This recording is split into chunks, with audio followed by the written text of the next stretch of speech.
Assalamualaikum warahmatullahi wabarakatuh. A'udzu billahi minasyaitonir rajim. Bismillahirrahmanirrahim. Alhamdulillahi rabbil alamin wa bihi nasta'inu ala umuri dunya waddin. Asyhadu an la ilaha illallah wahdahu la syarikalah wa asyhadu anna Muhammadan abduhu wa rasuluh. Allahumma sholli wa sallim wa barik ala Muhammadin wa ala alihi wa sahbihi ajma'in.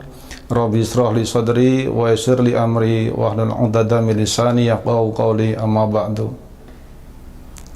Jamaah rahimakumullah. Pertama dan utama, marilah kita senantiasa manjatkan puji dan syukur kehadirat Allah Subhanahu wa taala, khususnya pada siang hari ini Allah masih memberikan ridhonya, kita bisa bertemu, kita bisa menyampaikan sekelumit kesiapan kita dalam menjalankan ibadah puasa.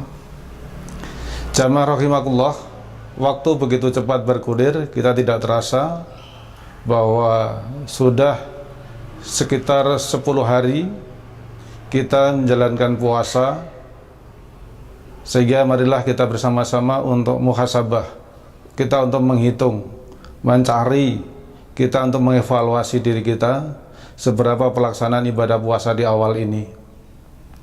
Bagaimanapun juga kita untuk mengevaluasi adalah sangat perlu, sehingga puasa-puasa yang akan datang, yang hari-hari berikutnya ini akan bisa lebih baik lagi kualitasnya, ketakwaan kita kepada Allah. Sebab salah satu tujuannya kita berpuasa oleh Allah dan diperintahkan adalah kita untuk meningkatkan takwa kita kepada Allah Subhanahu wa taala. Bukan hanya sekedar kita untuk menahan lapar dan dahaga saja. Ada sebuah ungkapan, tapi ini bukan hadis ya, tapi hanya sebagai kata-kata motivasi untuk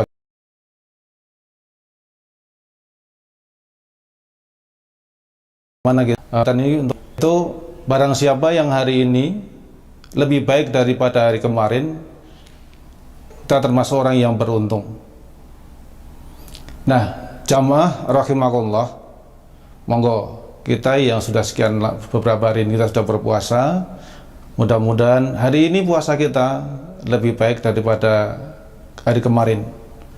Mungkin kita kemarin masih ada rasa yang kurang senang dengan menghidangkan lah dari istri, kok kurang cukup, ya mari kita nikmati aja apa yang dihidangkan. Kemudian mungkin kita juga masih sering grundelan, ya mari kita coba untuk kita kurangi grundelannya itu, sehingga kualitas ketakwaan kita mari hari ini kita tingkatkan lebih baik daripada yang kemarin. Ini adalah termasuk orang yang beruntung. Tetapi kalau hari ini kita sama dengan kemarin, kita masih merugi. Karena apa? Kita nggak ada perubahan, kita masih ajak saja. Tapi kalau kita ada perubahan, berarti kan ada suatu perubahan yang lebih bagus lagi. Apalagi jangan sampai kita dalam pelaksanaan ibadah puasa itu hari ini lebih jelek daripada yang kemarin. Na'udzubillah min dzalik. Ya. Monggo sekali lagi, kalau kemarin sudah saya sampaikan bahwa puasa ini amat sangat rahasia. Yang tahu baik dan enggak ada peningkatan atau tidak, itu adalah hanya diri kita sendiri dan Allah Subhanahu wa taala.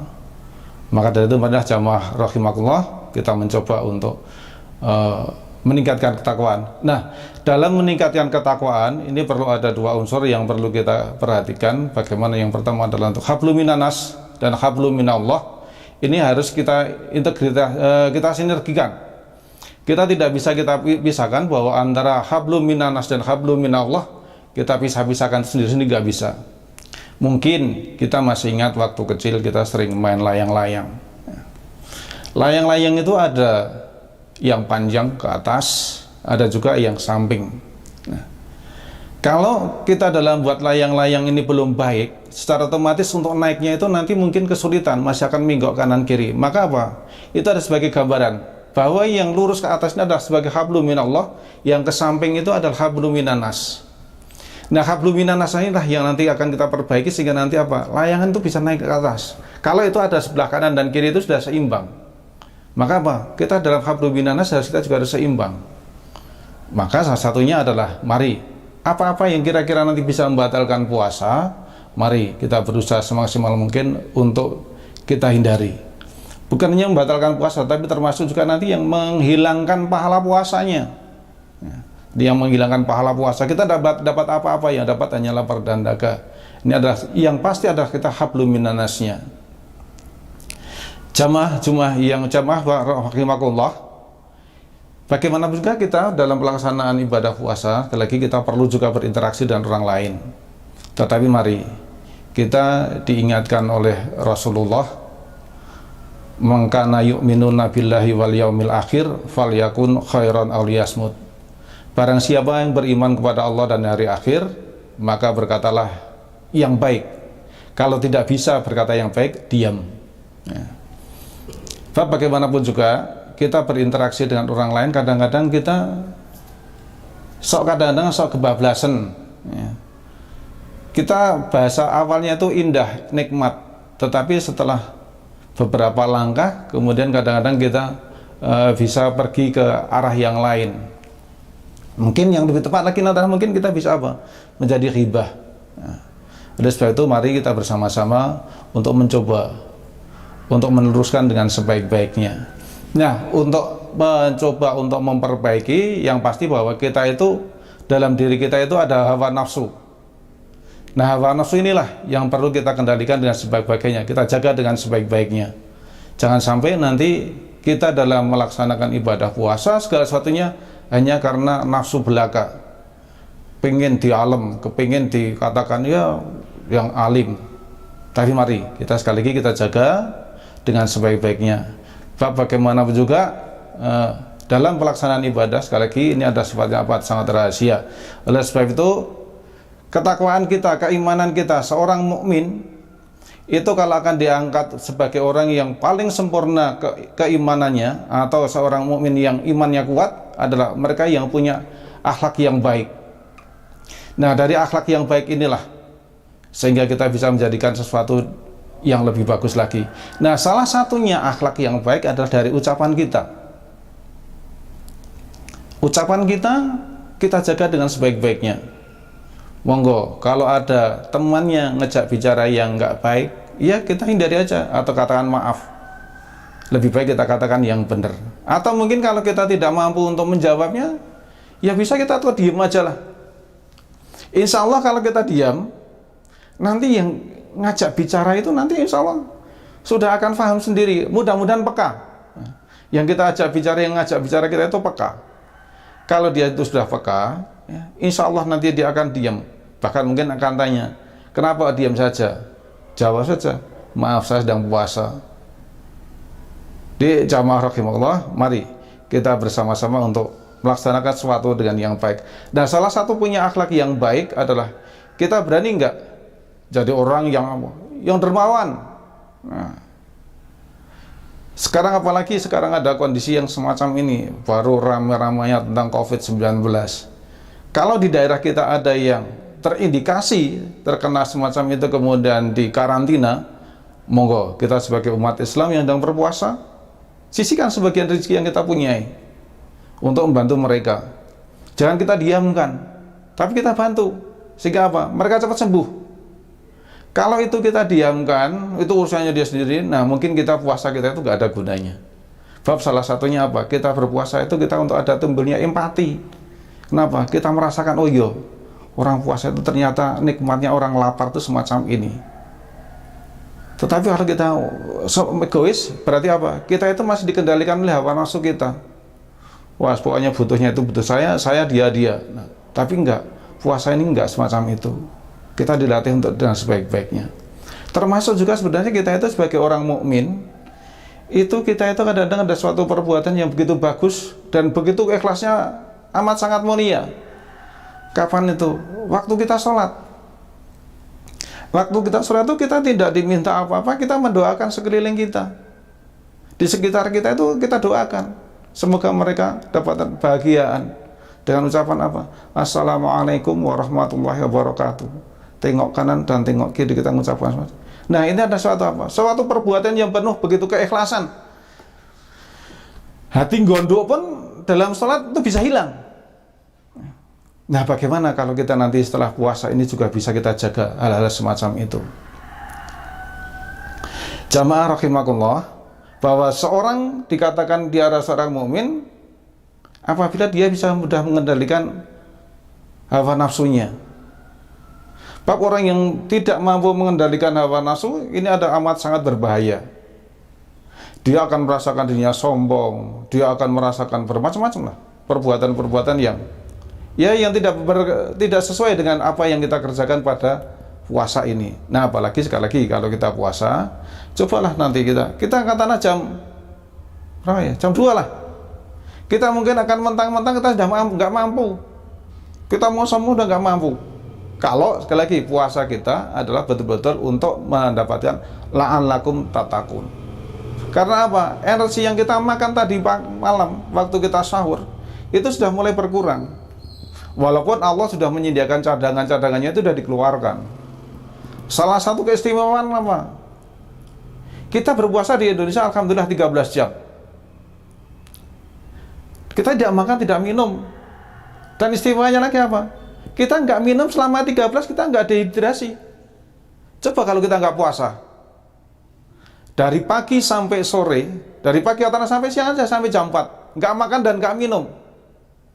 Gimana rasanya? Udah jauh sekali berbeda. Inilah salah satu tanda kekuasaan. Allah memerintahkan segala sesuatunya, itu tidak akan sia-sia, pasti akan ada manfaatnya yang sebaik-baiknya. Dan Allah nanggung jawab. Bukan wah nyiksa, enggak. Puasa itu bukan nyiksa.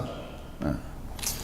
Jamaah rahimakumullah, marilah kita bersama-sama bahwa di dalam menjalankan ibadah puasa, sekali lagi kita perlu untuk menjaga kekompakan kita, untuk menjaga solidaritas kita, kesetiakawanan kita, sehingga nanti segala sesuatunya bisa berjalan dengan lebih bagus lagi. Oleh sebab itu marilah kita mencoba bahwa di dalam kegiatan sehari-hari bahwa hawa nafsu itu ada dua macam yang dikelola dengan sebaik-baik mungkin ya. Jadi ada hawa nafsu yang kita untuk kepingin baik, selalu dia untuk beribadah, kepingin beribadah kepada Allah, pengen mungkin di bulan Ramadan ini meningkat. Kenapa? Kita harus kepingin, tapi ada satu catatan, karena Allah Subhanahu wa Ta'ala, bukan karena biar di alam oleh yang lainnya, enggak, tapi karena memang betul-betul kepingin dapatkan hidayah dari Allah Subhanahu wa Ta'ala.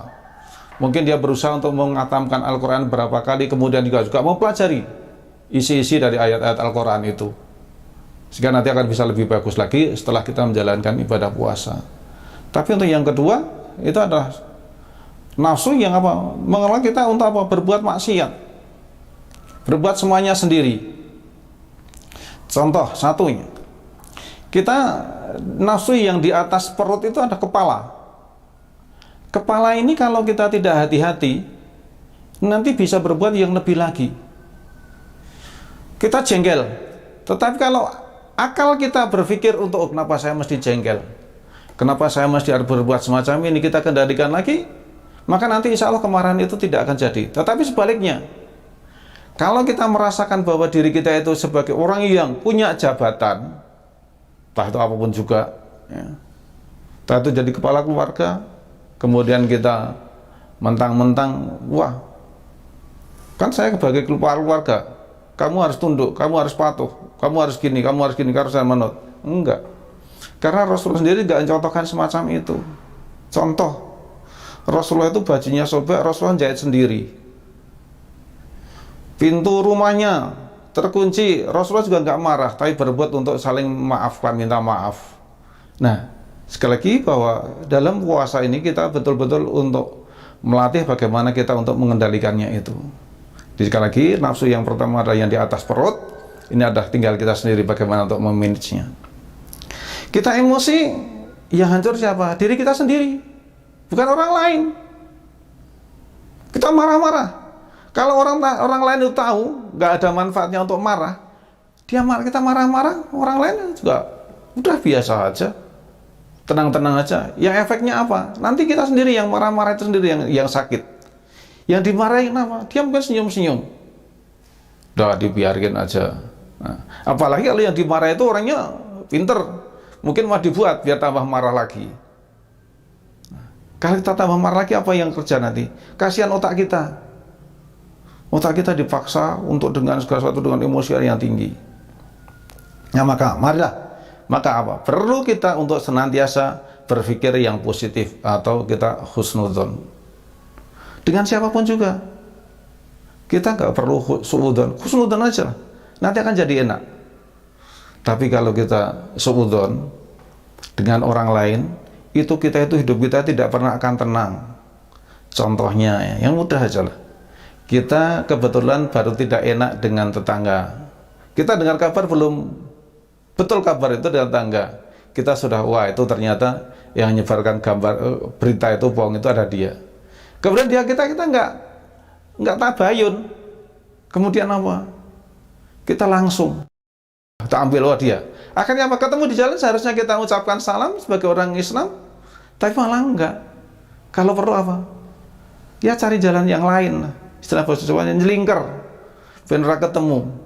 Ataupun suatu saat ketemu, kita punya perasaan, wah semi uang jengkel dia tidaklah ketemu. Nah, inilah satu. Jadi kita kendalikan dengan sebaik-baiknya. Maka mari. Tetapi kalau kita selalu husnudzon, itu akan jadi enak. Contoh mungkin ya, ada orang yang pinjam uang dengan kita, dia sudah janji, tapi dia belum bisa mengembalikan. Kita ketemu, kita diam aja, nggak usah. Karena apa? Yang pinjam itu sudah gelisah. Jadi sekarang yang pinjam itu sudah gelisah ketemu dengan kita.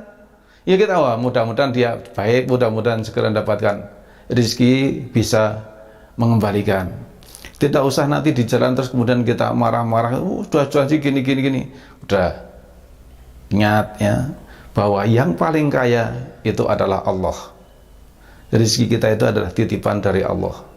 Kalau memang ada orang pinjam belum bisa mengembalikan, ya udah, kita doakan saja mudah-mudahan dia di lapangan rezekinya, kemudian juga dia diberikan kemudahan nanti kemudian untuk bisa ngangsur untuk mengembalikan. Kalau enggak, kalau memang kita berani, ya udahlah, ikhlaskan saja. Insya Allah Allah akan mengganti dengan yang lebih baik lagi. Jadi manfaat dari husnudzon itu cukup besar untuk pengaruh kepribadian kita. Kemudian yang lebih lagi adalah nafsu yang ada di perut. Nah, jamaah rahimakumullah, nafsu yang ada di perut inilah kadang-kadang yang menyebabkan kita itu sumber penyakit. Apapun juga kita makan, tapi makhluk Allah yang lain makanya tidak mau sembarang seperti manusia. Contoh ya, ulat itu yang dimakan hanya daun. Di situ ada batangnya, kalau misalnya sudah keras dia nggak akan mau makan. Batangnya pun dia biar nggak makan. Yang dimakan hanya daunnya saja. Kambing, itu ya udah itu. Rumput udah. Nggak yang lainnya, nggak mau diberikan yang lainnya, nggak mau. Kata mau diberikan ayam, dia kambing nggak mau makan. Nah, beda lagi dengan maaf ya, yang namanya manusia. Itu yang namanya unsur perut itu amat sangat menentukan. Kita kadang-kadang kalah keimanan kita karena perut. Nah, maka sekali lagi di kondisi semacam ini, kalau seandainya ada tetangga kita yang kelaparan, tolong bantu mereka. Berikan bantuan mereka agar apa? Tidak kelaparan. Sebab yang namanya lapar itu kadang-kadang akal itu hilang. Udah dia apapun juga yang dia lakukan ya pokoknya karena ngejar perut. Sehingga kalau apabila ada tetangga kita yang kelaparan, ya segeralah kita bantu. Entah itu mau lewat lazis atau mau lewat lazis yang kampung atau yang monggo. Dengan satu harapan apa? Bahwa pemberian kita itu betul-betul untuk membantu. Dan tolong ya, dalam membantu itu kadang-kadang kita juga ada nafsu yang lain tersembunyi. Apa? Kepingin diakui loh kayak dermawan. Nah, inilah nafsu juga. Tetapi kalau kita lewat-lewat yang lain, insya Allah kita akan selamat. Mungkin bantuan kita bisa lewat najis. Nah, najismu berikan ke sana. Kita pesan boleh. Nggak dilarang. Ini tolong, karena tangga saya itu ada yang semacam ini, tolong ini diberikan. Yang berikan nanti najismu. Sehingga apa? Kita aman. Dan yang menerima pun juga tidak akan punya rikuh, pakai Tetapi kalau kita yang memberikan secara langsung, itu kadang-kadang tetangga kita itu punya rasa rikuh, wah, ora penak, akhirnya apa? Akhirnya kita hilang. Tetapi kalau kita penuh keikhlasan, yang kita sembunyikan, insya Allah akan lebih bagus lagi. Jadi, jamaah rahimahullah, mari sekali lagi kita perhatikan di sekitar kita, ada enggak yang kelaparan? Ada enggak yang kekurangan? Ingat ayat Allah, A'udzubillahi minasyaitonirrajim. Bismillahirrahmanirrahim. Alladzina yunfiquna fis-sarai wadh-dharai wal kadhibina ghaidh. Kita itu diminta untuk infak sedekah baik dalam kondisi lapang maupun sempit. Nah, apalagi di bulan Ramadan ini. Pahalanya berapa kali? Tidak hanya 700 kali, enggak. Tetapi itu terserah Allah mau memberikannya berapa. Nah, jadi perut, kadang-kadang perut apa? Menyebabkan juga kita bermacam-macam. Penyakit itu juga sumbernya juga dari perut. Mungkin kita suka makan makanan yang kadang-kadang ya lemaknya cukup banyak. Kita makan, kemudian kita nggak pernah olahraga. Akhirnya apa? Jadi macam-macam. Kolesterol tinggi. Nah, akhirnya nanti penyakit yang datang yang lainnya. Nah, kita mensyukuri, alhamdulillah kita sehat. Beberapa waktu yang lalu saya pernah mengantarkan saudara periksa dokter jantung. Itu ada 2 macam. Nah, itu bukan karena makannya berlebihan, enggak, tetapi karena sering menghirup asap. Karena sering masak ke sana kemari, nah kemudian dia kadang-kadang lupa. Nah, akhirnya apa? Dokter memvonis bahwa fungsi otot sudah berkurang, kemudian katup jantungnya juga sudah berkurang, kurang bagus. Kalau mau sembuh, itu biaya pengobatannya kemarin saya juga terbelalak. Berapa itu? Kurang lebih sekitar 1 triliun. Nah, maka marilah kita masih punya segaran kebaikan ini, mari kita sama-sama kita syukuri, kita manfaatkan untuk apa? Untuk zikrullah, zikir kepada Allah, ingat kepada Allah, untuk mendekatkan diri kepada Allah. Kemudian karena perut juga kadang-kadang kita lupa bahwa makanan yang kita punya, yang ada itu belum tentu milik kita. Kita ketemu ada tangga punya buah, entah itu jambu, entah apa. Karena kita nggak tahu, kita nekat, kita kadang nggak tahu, kita ambil, dan kita karena kepingin, nah enggak lari. Nah, manusia apa? Kadang-kadang macam-macam. Ada seharusnya bukan jatah kita embat. Ada hal-hal yang tidak pantas kita jadikan, kita bawa pulang, kita bawa pulang. Mungkin kita punya ada suatu kegiatan, nah ada sebagian sisanya seharusnya kita laporkan, nggak kita laporkan. Nah, ini ada suatu, karena apa? Perut lagi, wah nanti bisa untuk jajan ke sana, jajan ke sana. Nah, inilah yang lebih bahaya lagi adalah apa? Yang di bawah perut.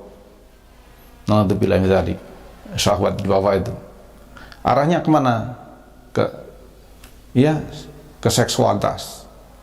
Ini amat sangat berbahaya, apalagi generasi muda. Maka mari jamaah sekalian kita jaga dengan sebaik-baiknya. Dan terutama apa? Sekarang zamannya sudah teknologi tinggi ya. Dengan adanya semacam ini, kalau kita tidak hati-hati di keluarga kita, anak-anak kita, remaja kita mungkin sudah asik. Bahkan mungkin sudah nggak kenal, nggak mau komunikasi dengan keluarga karena mereka sudah asik. Maka dalam kesempatan ini saya minta kepada jamaah sekalian, orang tua, kalau bisa tolong anak-anak itu bermain HP itu di meja makan, jangan di kamar. Kalau mau di kamar boleh silakan, tetapi itu tidak boleh dikunci. Kalau anak mengatakan bahwa itu privasi pribadi, bukan. Orang tua punya hak tahu privasi anak. Ya. Jadi, apalagi kalau nanti apa? Di password. Ya. Di password harus buka. Kalau enggak, boleh, udah, HP-nya disita. Lebih baik apa? Kita, mungkin anak itu marah. Sebentar nggak jadi masalah. Tapi kemudian nanti kita jelaskan apa maksudnya. Nah, kalau sampai nanti terjadi, sekarang sudah banyak sekali kejadian-kejadian yang tidak enak didengar dan keluarga juga susah. ada beberapa remaja putri yang sudah tidak perempuan lagi. Itu ketika itu mungkin dia berbuatnya nggak jadi masalah, tetapi setelah itu selesai, dia akan beribu-ribu kali berpikir jauh sekali, bebannya cukup banyak. Kenapa kemudian dia kok tenang-tenang saja? Kemungkinan satu, akidahnya sudah hilang. Tapi kalau dia masih punya iman, insya Allah enggak. Dia akan berusaha semaksimal bagaimana susahnya. Nah ini apa sekali lagi? Kita jaga dengan sebaik-baiknya. Kita rangkul anak-anak dengan sebaik-baiknya. Kemudian juga mari kita bersama-sama untuk kita bina dengan sebaik-baiknya. Jangan sampai nanti dari keluarga kita ada yang sampai mengikuti hawa nafsu yang di bawah perut ini. Itu kelihatannya nikmat tetapi mudaratnya jauh lebih berat daripada yang lainnya. Oleh sebab itu sekali lagi mari kita bersama-sama untuk mencoba untuk dari ketiga hawa nafsu tadi kita kelola dengan sebaik-baiknya. Ya. Mana yang baik, mana yang tidak baik. Nah itulah yang nanti yang bisa kita lakukan dengan sebaik-baiknya. Akal kita gunakan dengan sebaik-baiknya untuk kemajuan. Berpikir bagaimana kita untuk mensejahterakan masyarakat. Bagaimana kita untuk berpikir untuk mensejahterakan jamaah kita. Kemudian perut juga sama kita latih. Oh ternyata begini toh nikmatnya orang berpuasa itu semacam ini. Akhirnya timbullah rasa dermawan. Kita jadi orang yang apa? Sosial. Tidak usah diminta bantuan. Beberapa waktu yang lalu saya lihat di TV itu begitu bagusnya. Saya nggak nyadar bahwa dalam diri kita itu ada suatu pelajaran yang begitu indah. Dan kita diminta bantuan tidak usah diminta udah bantu. Apa itu? Tatkala tangan kita itu berfungsi ada nyamuk dalam tubuh kita, nggak ada yang merintah. Yang kena nyamuk itu biasanya juga anggota badan yang kena nyamuk diam, tapi tangan kita yang gerak untuk membunuh. Dan ini apa? Tidak dimintai. Contoh ya, misalkan tangan kiri kita atau tangan kanan kita kena nyamuk, secara otomatis tangan kiri kita itu akan memberikan bantuan pada tangan kanan. Nah, apa? Dengan penuh apa? Keikhlasan. Tidak diminta dia. Maka berarti seperti di dalam bulan Ramadan ini kita mencoba timbulkan rasa sosial kita yang cukup bagus, yang cukup tinggi, yang cukup baik. Sehingga apa? Nanti kita insya Allah betul-betul kita puasanya akan dapatkan la'allakum tattaqun dan ghufira lahu ma taqaddama min dhanbi. Tetapi kalau puasa kita hanya sekedar kita hanya puasa aja, ya udah kita tidak akan dapat apa-apa. Jamaah rahimakumullah, mari sekali lagi kita siapkan yang berikutnya, puasa yang berikutnya, hari-hari yang berikutnya dengan yang lebih baik daripada hari ini, sehingga nanti kita bisa betul-betul menjadi umat pilihan, menjadi contoh yang bagus, dan kita dermawan kita jangan hanya di bulan Ramadan ini, tetapi nanti setelah Ramadan tetap kita lanjutkan. Jamaah kita juga sama, masih kita lanjutkan. Bukan hanya pada di bulan Ramadan ini saja, tapi nanti setelah Ramadan tetap kita lanjutkan. Kita sering baca Al-Quran juga, mari kita giatkan untuk hari-hari yang berikutnya. Kemudian kegiatan-kegiatan yang lain yang sifatnya positif, mari kita lanjutkan. Nah itu salah satunya apa nanti? Adalah buah-buah puasa kita. Jamaah yang dimuliakan oleh Allah, sekali lagi mari ketiga hawa nafsu tadi kita kelola dengan sebaik-baiknya. Otak kita selalu berpikir positif, perut kita juga selalu kita kendalikan bagaimana agar kita makannya adalah bisa dengan yang baik. Contoh lah, kita itu asar itu pergi ke warung atau mungkin di orang jualan makanan di pinggir jalan, pengennya kita belinya banyak sekali, wadah macam-macam. Tetapi satu, kalau sudah mendengarkan adzan maghrib, paling-paling kita mau tahu susur, ada tempe goreng, ada bakwan, paling-paling nanti satu aja sudah cukup. Nah maka dari itu marilah, kalau kita mau belanja makanan, kita siangnya disuruh berpuasa monggo, malamnya ojo ngembat, ojo balas dendam ya. Kita gunakan untuk yang lebih baik lagi. Untuk apa? Ya berikan pada yang lain. Oh ternyata mungkin sekarang ada model takjilnya sekarang dibagikan dari rumah ke rumah, bagus, mari kita sama-sama ada kita berikan. Kemudian yang bawa perut juga sama, kalau memang belum siap untuk nikah, berpuasa. Tidak usah mencoba-mencoba, bahwa coba-coba itu yang hal semacam itu efeknya juga, kalau yang negatif efeknya juga jelek sekali. Termasuk, maaf ya, mungkin ada yang sudah mencoba dengan narkoba. Mari kita hindari, kita lihat ada enggak. Kalau dari keluarga kita ada yang suka mulai diam sendiri di kamar, suka marah, coba kita tanyakan, kita dekati dan sebaik-baiknya, sehingga nanti bisa terhindar dari hal semacam itu. Jamaah rahimakumullah, demikian yang bisa saya sampaikan. Kalau itu betul datanya dari Allah, kalau itu salah ada datanya dari saya sendiri. Cukup sekian, billahi taufik wal hidayah. Assalamualaikum warahmatullahi wabarakatuh.